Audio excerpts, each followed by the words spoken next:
Well, let's get more on our top story now. Diplomatic efforts to contain the crisis in Ukraine.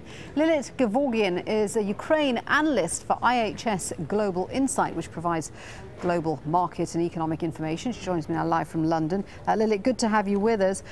So just on this latest line from the European Commission agreeing a $15 billion aid package for Ukraine, how significant is that?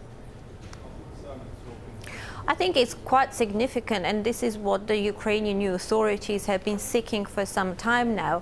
It is a realization that if the economy is not aided, if the current crisis that slowly engulfing Ukraine, both economically and politically, has to be contained. One way of doing this is to prevent Ukraine from further going into recession and also the very high risk of default. And that's what the European Union has done. They have come up with a plan which I believe is to be implemented in 2 years, and the aid will be provided in the space of 2 years. But it's a very positive sign and a positive signal that they are dealing with Ukraine's economic situation. Yeah, because the seeds of the current crisis are rooted in Ukraine's economic situation. Ironically, though, the latest crisis is also having a very detrimental impact on Russia's economic situation.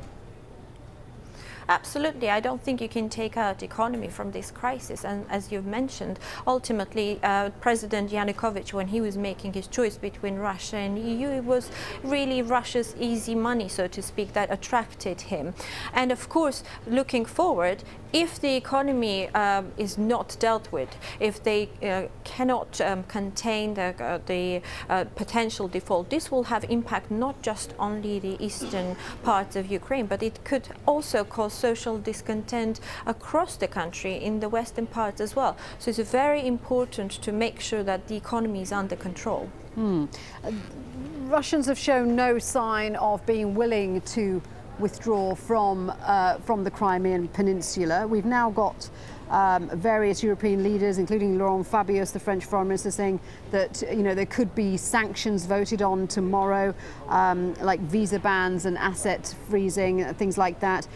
Is that the right direction to take with Russia? Will that have an effect?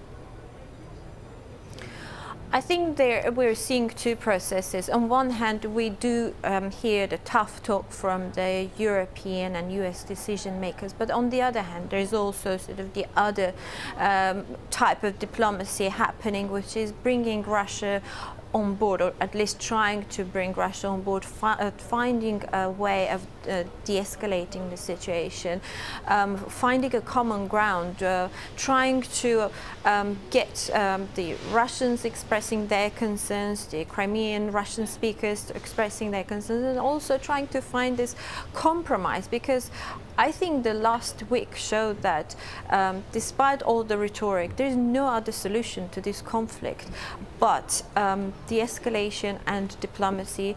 And one way of also doing this is ensuring that Russia has part in Ukraine's economic rescue, because it's an important trading partner, and any negative developments there will have impact on Russia and Ukrainian and European economy. Lilit, good to speak with you. Thank you very much indeed for that. Lilit Gevorgyan speaking to us live from London there.